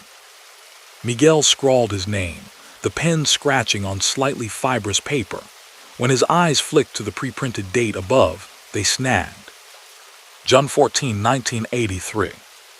The numbers sat there, neat and undeniable, the ink fully dried as if they had been there for decades. For a second he thought it was just an old pad, the staff using up leftovers. But his own signature, wet and dark, joined the aged, sun-faded type without smudging. He opened his mouth, then closed it again. The inspector watched him with a quiet, dark amusement, as though he'd seen this tiny moment of hesitation before. "Paperwork's paperwork," the man said mildly. "Does what it needs to do. You're good to roll, Miguel. Keep her in the right gear, don't ride those brakes, and don't let the fog tell you what it wants to. You hear me?" Miguel tucked the slip into his logbook, the paper rough under his fingertips. "I hear you." "Good." The inspector's smile softened, turning almost paternal. "We'll be clossin' up for the night after you. Quiet up here these days, not like it used to be." Miguel stepped back toward the door. The fog pressed faintly against the glass, blurring the orange glow of the canopy lights outside. For a moment he glanced again at the bulletin board. A small black and white photograph was pinned in the corner, a younger version of the man behind the glass, standing in front of a brand-new scale house, his hand resting on the fender of an old tractor. The caption beneath it read, "Hail, inaugural shift, Summit Scale, 1979. When he turned back, the inspector was watching him steadily, hands clasped lightly on the desk. "Safe run," he said simply. The door gave its gentle resistance as Miguel pushed it open, then closed behind him with a muted thump that the fog immediately swallowed. The air outside felt colder after the station's gentle warmth. He climbed back into the cab, the familiar weight of it settling around him like a coat. Through the side window, the scale house stood in its island of light, fog flowing around its edges like a slow river. In the window of the operator's booth, a figure remained for a second longer, then moved back, dissolving into the room's dimness. Miguel released the brake and let the truck roll, easing back onto the main line. The fog closed in again, the station's glow receding behind him until it was just another pale smear in the rear view, then nothing at all. The summit came and went almost without notice, a slight change in incline, a subtle shift in the engine's tone. Then the downgrade began. The road ahead tilted away into white. He dropped another gear, then another, until the engine's RPM sat high and comfortable, compression doing its steady work. The sound filled the cab, reassuring and solid. Outside, the world dissolved to a corridor of gray, the guardrail a brief streak of silver at his right when the fog allowed, the centerline a glowing tether beneath his wheels. Signs appeared out of the mist and vanished. 6% grade next 7 miles, truck stay in right lane, runaway truck ramp 1 mile. Fog gathered in the hollows of the hills, pooling thicker in the cuts. The air felt denser, sound more smothered. Once, through a break, he saw the faint suggestion of dark valley below, then it was gone again, like a scene on a television flicked off. His foot hovered over the brake, using it in respectful, measured touches. The rig responded, no shudder, no protest, just the slow, cooperative transfer of momentum. The advice from the scale house echoed quietly in his mind. Don't let the fog tell you what it wants. Up ahead, the first runaway ramp emerged, its mouth a pale, uphill cut into the slope, gravel piled deep and inviting. The sign beside it glowed in his headlights, its lettering softened, emergency use only. Beyond it, the grade continued, curving gently right, then left. Then he came to the third ramp. Even in the fog, he could see what the inspector had meant. The angle of the entrance was sharper, the gravel darker, damp in a way that suggested poor drainage. The way it hooked into the hill seemed off by a few degrees, like a door that never quite closed. He passed it, feeling the weight of memory clinging to that spot. Somewhere, sometime, in some other night of thick fog, someone had needed it and found it wanting. The knowledge sat quietly at the back of his mind, not accusing, just present. A little lower down, the next ramp opened. A wide, well-cut scar in the slope, gravel lighter, its uphill run longer and straighter. Just beyond it, the fog began at last to thin. The white softened, turning patchy. The treetops emerged first, then the shape of the opposite hillside, mottled in black and gray. By the time he reached the valley floor, the fog had pulled back into tatters. The highway flattened, the engine note eased, and the world regained shape and distance. Ahead, the faint lights of a small town shimmered, warm against the lingering damp. He pulled into the first truck stop he came to at the base of the pass, a modest place, its sign buzzing faintly, its lot half full of sleeping rigs. The smell of frying food and wet asphalt greeted him as he stepped down, the fog now just a ghost clinging in low patches near the ditch. Inside, over a plate of eggs and toast, he mentioned the open scale up top to the man in the next booth, an older driver with a face like weathered leather and a ball cap that had seen better days. The summit, the man said, pausing with his coffee halfway to his mouth. That place has been shut going on 20 years. They built the big combined port 30 miles west, boarded the old one up. Power's been cut so long the lines probably don't even know the address anymore. He shook his head slowly, half in disbelief and half in something like recognition. But you're not the first to say you got pulled in on a foggy night. He set his cup down, eyes distant for a moment. They say Old Hale never really left. Used to run that scale like a one-man army. Saved more than a few folks on that grade, far as I heard. Died up there, heart just gave out in the booth one winter. Some drivers figure he still clocks in when the weather's bad. Back in his cab, with the dome light off and the parking lot lamps casting soft halos outside, Miguel flipped open his logbook. The way slip lay where he'd tucked it, its paper rough and thin. Under the purple printed date of 1983, his own fresh signature sat, the ink dark and definite. He turned it over. On the back, in a hand different from his own, a small note had been stamped in red, the letters slightly blurred. Check brakes, take the grade easy. See you next trip." He let out a slow breath, not quite a laugh, not quite a sigh. The bunk behind him waited, blankets slightly cool to the touch, the mattress familiar under his hand. He slipped the weigh slip into the visor above his seat, where it joined fuel receipts and toll tickets and other small artifacts of the road. When he lay down, the truck's gentle shiver and the quiet tick of cooling metal lulled him. Outside, the last fragments of fog drifted along the ground, curling around tires and fence posts, then losing their shape as the night thinned. Somewhere far above, on the ridge, the boarded windows of an old scale house looked out over an empty lane.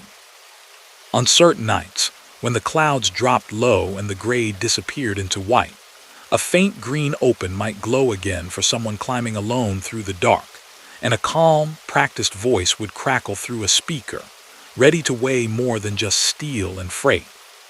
Story number 7. The high desert had a way of convincing drivers that distance was an illusion. At night, when the scrub and rock melted into one flat, dark sea, and the sky spilled out unbroken above, it was easy to believe the road wasn't really going anywhere at all, just unrolling under the wheels like a slow, purposeful treadmill. Jess had been running this stretch of highway for years. 2 lanes, long and mostly straight, crossing miles of empty basin before climbing to a low pass and dropping again toward the faint stain of far-off towns. She knew where the small truck stops were, the one decent diner with the lemon pie, the 2 respectable pullouts that didn't feel like ambushes for wind. Tonight, none of that was where it should have been.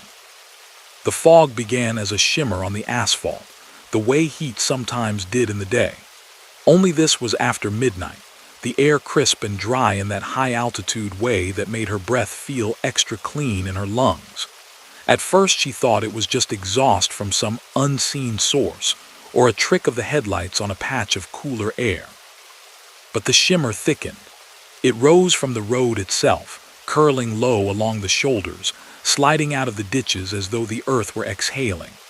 A soft, pale mist, no higher than the bottom of her bumper at first, spreading across the blacktop in a thin, smoking veil. The clock on her dash glowed 12:41. The radio mumbled a late-night talk show, 2 voices exchanging stories about constellations and ancient explorers. Jess's cab was a little pool of warmth, dashboard lights in soft teal, the hum of the heater turned just high enough to take the edge off the chill. Her thermos of coffee sat secure beside her, still radiating a gentle heat. She watched the mist grow as she rolled forward. In the beams of her headlights, it became a low, moving carpet of light, rippling as the truck cut through it. The tires hissed faintly where rubber met damp, a new sound overlaying the usual muted thrum of highway contact. Fog wasn't common out here. Not this kind, not this low and thick. She frowned a little, more in curiosity than concern, and eased her speed back a few miles an hour. The engine note dropped by the slightest degree, still content, still strong. The CB on the dash gave a half-hearted crackle, then fell quiet again. No one had called out a weather anomaly. No smoky reports, no jokes, no static-laced lullabies from other drivers fighting their own fatigue. Just the faint, constant hiss that proved it was on. Ahead, the mist deepened. It climbed from ankle height to knee, then higher, until it was a full, rolling bank that swallowed her headlights to the mid-beam. The world beyond shrank, edges blurring. The scrub, the distant low rock outcrops, even the gentle rise of the land all vanished into a uniform, milky glow.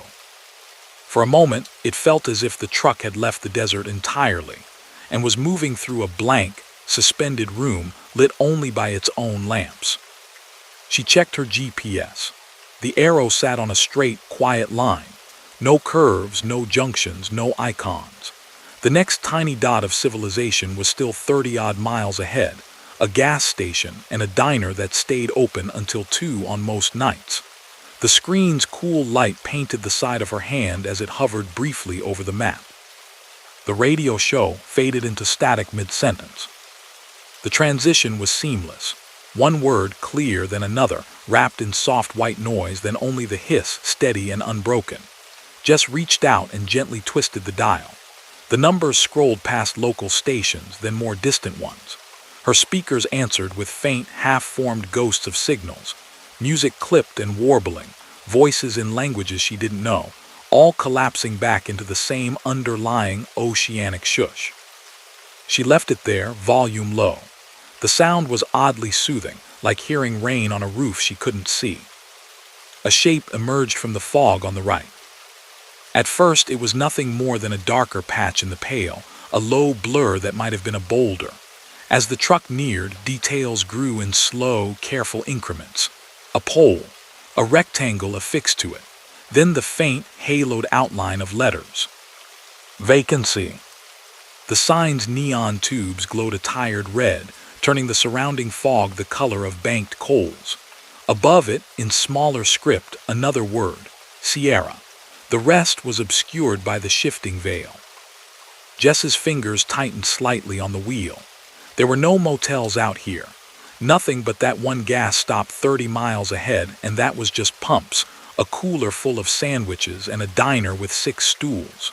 She knew this road. Her logbook and muscle memory agreed.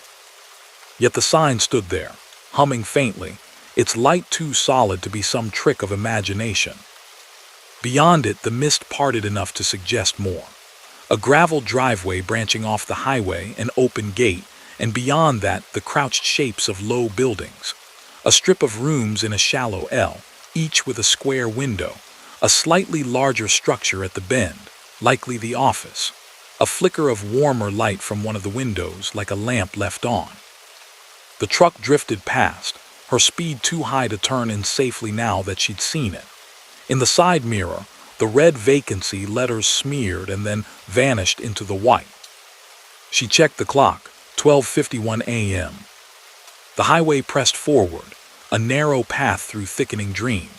The mist seemed brighter now, reflecting her headlights so intensely that distance was nearly impossible to judge. Her world compressed to a few truck lengths, the white and yellow lines on the asphalt her only tether to reality. On the right, another shape. This time she recognized it before it fully formed. The same sign, the same tired red glow, the curve of Sierra above vacancy. The same gate, the same shallow L of low-slung rooms crouched just beyond the veil. The same dim, steady light in the office window. Her heart did not race. It didn't have time. Instead, something in her thinking settled into a different gear, the way it did in sudden heavy rain or on ice, alert but strangely calm. The truck continued forward, a smooth, obedient mass. She let her foot ease off the accelerator, letting speed bleed away. The engine, relieved of effort, lowered its tone to a quiet purr. The GPS still showed a straight line, no side roads, no motels. Fog clung to the glass in tiny beads where the wipers didn't quite reach. Beyond it, the neon sign floated up for a third time, as inevitable as a tide. Jess flicked on her right signal. The soft tick-tick-tick filled the cab like a metronome. She felt, rather than thought, that passing the place again would be, not wrong exactly, but willfully ignoring something the road was trying to offer. The gravel of the driveway crunched under her tires, a welcome change in texture. The truck's forward motion slowed further as she guided the rig carefully off the main road and into the motel's lot, steering wide to avoid any low-hanging eaves or forgotten light poles. The fog within the motel's boundaries felt different, thinner, perhaps, or simply more accommodating. Shapes held their edges a little longer. The rectangle of the office's front door was clear, its glass glowing amber from within. The line of room doors along the wing stood in shadow, their numbers small, metallic glints in the scattered light. She parked along the far edge of the lot, aligning the trailer with an imaginary curb. When she set the brake, the familiar hiss and clunk seemed louder than usual, ringing briefly in the low space before being swallowed by the fog.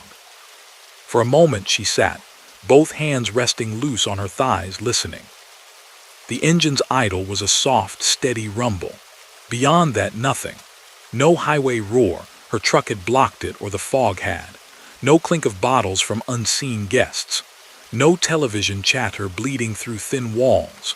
Just a faint electrical buzz from the neon and the distant, high whine of a light fixture somewhere not quite working right. Curiosity pulled her more than need. She wasn't yet desperate for sleep, but her pulse, slowed by the long miles, nudged her toward the idea of standing, stretching, feeling different air. She slipped on her jacket and stepped down from the cab. The ground felt solid beneath her boots, a mix of packed dirt and gravel. The air was colder out here, the fog damp enough that it kissed her eyelashes. The neon sign's red light painted the fog around it in soft blush. The office window, a warm rectangle, drew her eye. She crossed the lot, breath puffing pale in front of her. The closer she got, the more the interior came into focus. A counter with a little bell. A rack of keys on hooks, brass numbers dangling.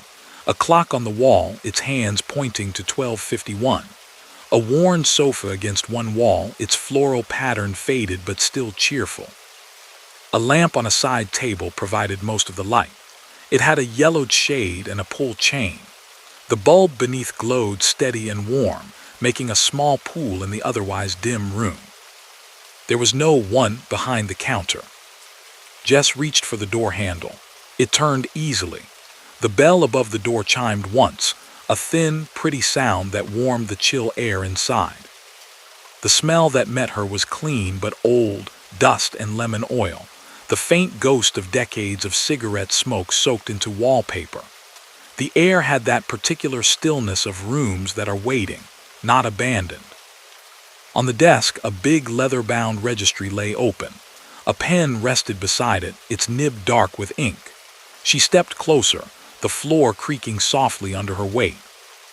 Names filled the lines in looping script, careful block letters, hurried scrawls.